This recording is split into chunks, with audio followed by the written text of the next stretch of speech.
It all started with a scream. Not from me, but from my neighbor, Olivia Jones, the self-proclaimed queen of the neighborhood. Picture this. I'm standing there, shovel in hand, sweating under the midday sun, digging a trench to fix the swampy mess behind my house. It's a project I've been meaning to get to for weeks, and finally, after days of rain and puddles pooling up behind my garage, I'm getting it done. I'm not even a full 30 minutes into my work when I hear her shrill voice, sharp, furious, and soaked in drama, cutting through the air like a chainsaw. "You turned off my sprinklers in the middle of my garden party," she screeches, stomping across my yard in her ridiculous high heels, wine glass still in hand, and a busted garden hose dragging behind her like it's a murder weapon. I'm standing there blinking through the dirt and dust from the trench I just dug, trying to process what's happening. I mean, this can't be real, right? Olivia, the HOA president, is storming my yard like a mad woman, accusing me of sabotaging her party because apparently her precious hydrangeas are dying because of me. I'm trying to wrap my mind around it when she does the unthinkable. She pulls out her phone and starts calling the cops, like, for real, calling the cops on me because I shut off a valve that I had every right to turn off. At this point, I'm thinking, am I losing my mind? Is this really happening? I didn't even get a chance to explain myself. She's already yelling at dispatch, threatening to press charges for destruction of community property. And here's the kicker, she says there's a pipe running through my yard that I've destroyed. A pipe? I know for a fact that I didn't sign up for any irrigation lines. So I walk over to the trench, pull up the edge of the pipe, and start investigating it, thinking, okay, this must be a misunderstanding. What I find next is a slap in the face. This pipe doesn't belong to any utility company. It's not flagged on any maps. It doesn't belong to the city, and sure as hell doesn't have any right-of-way to be buried under my private property. It's been hidden here for God knows how long, clearly rigged to run right into Olivia's backyard. I follow the pipe across my yard, like some kind of frustrated archaeologist, only to realize that this thing snakes across the property line and into her precious rose garden. I shut off my valve at the source, and then comes the unmistakable sound of sprinklers dying. And just as I start to think, this is it, the universe is playing some cruel joke on me, Olivia comes marching across the lawn, wine sloshing in her glass. And she doesn't knock. She doesn't ask any questions. She just starts accusing me of destroying the irrigation system. She tells me I've ruined her lawn and garden. "You're going to pay for killing my hydrangeas," she screams. And the worst part? She actually believes I'm the bad guy here. I can't stand it anymore. I tell her, Olivia, this pipe is illegal. It's not documented, it's not mine, and you have no right to it. She doesn't care. Her face goes red, and the only thing she can think of is calling the police and pressing charges. I'm standing there, dirt on my hands, frustration building, and before I know it, 2 officers roll up in their cruiser, and Olivia, still drunk on her wine and rage, is sitting on my porch, dialing up more HOA board members like it's an emergency. I lead the officers to the trench, show them the pipe, the valve, my marked property lines. I even show them the permit I pulled for the trench work. I thought for sure they'd side with me. But Olivia is relentless, and I'm just trying to keep it together. The officers take a look at the pipe, exchange a few glances, and one of them real quiet says, "Looks like someone's been siphoning off water for a while." And just like that, Olivia is hit with the truth. The officers tell her it's a civil issue, not criminal.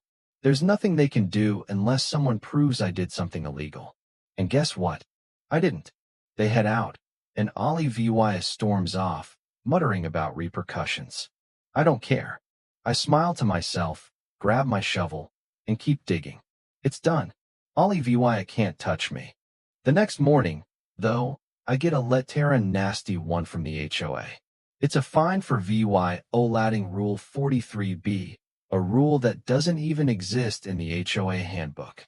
The fine? Due law $1,200 a day, until the trench is filled. I laugh. The letter is fake, probably written by Ollie VY herself, meant to intimidate me. But I'm not backing down. Not this time.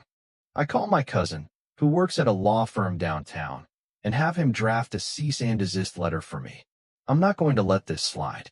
I also contact the city's utility inspection department and ask them to come out and check the pipe.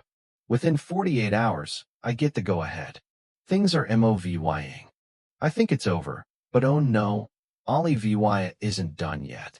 The HOA board passes an emergency amendment to make me pay due law $500 per day until the trench is filled. And of course, it's signed by none other than Ollie VY herself. She's trying to push me to my breaking point. But here's the thing, she's underestimated me. She thinks she's in control, but I'm about to turn the tables. I show up at the next HOA meeting, and Ollie VY is sitting at the head of the table, smug as can be. The rest of the board members look like they've been worn down by her. But not me. I stand up, lay out all the EVY denke, and tell everyone how I found the illegal pipe buried under my property, running into Ollie VY's yard. I've got the photos, the maps, the inspection results. Silence. Absolute silence. Ollie VY tries to deflect. She says it's historical infrastructure. She says I had no right to dig. But I've got one card left to play. I pull out the certified survey of my property, showing the pipe's exact location. It's all on my land. There's no gray area. The room goes still. Even some of Ollie VY's biggest supporters start shifting uncomfortably in their seats. Then the fun begins. A few residents start asking questions. Why is the pipe only connected to Ollie VY's house? Why did her water bill spike? Ollie VY can't answer. She's rattled. She tries to keep control, but it's too late. The room erupts into whispers. The HOA board has lost control, and Ollie VY knows it. I thought things might calm down after that, but Ollie VY doesn't retreat. She doubles down. The next day, I find a ridiculous sign stapled to a wooden stake in my yard. It says I've been suspended from all HOA PRIVY legies. No voting, no participation. It's a hollow threat. The board can't do that without a majority vote. Ollie VY doesn't have the power anymore. She's just grasping at straws. A few days later, I get the final blow. A certified letter arrives from the city. Ollie VY has been cited for unauthorized water diversion and tampering with utility infrastructure. She's in trouble. Big trouble. And the best part? She's been banned from holding any position in any HOA board in the city. The universe, it seems, has finally balanced itself. But Ollie VY isn't done. She sends out flyers in the neighborhood, claiming she's the VY Tim, that she's being bullied. People don't buy it. The truth has come out. And soon after, the city sends her another violation notice. She's facing hefty fines. The city's investigation has turned into something bigger than anyone expected.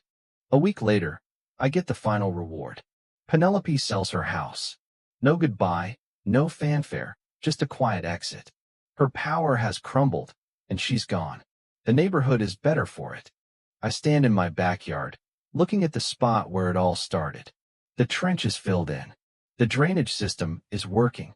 And now, there's a row of sunflowers along the edge of me, quiet reminder that sometimes, standing up for what's right can change everything. The whole neighborhood has changed. People are talking, laughing, enjoying their homes without the fear of a petty HOA president breathing down their necks. And in the end, I'm reminded of one thing: sometimes all it takes is one person with a shovel, a camera, and the refusal to back down. So what do you think? Was this about control all along? Was Ollie VY just a power-hungry tyrant? Or was there something else going on? Drop a comment below, share your thoughts, and let's get a conversation going. Don't forget to hit that like button and subscribe for more stories like this.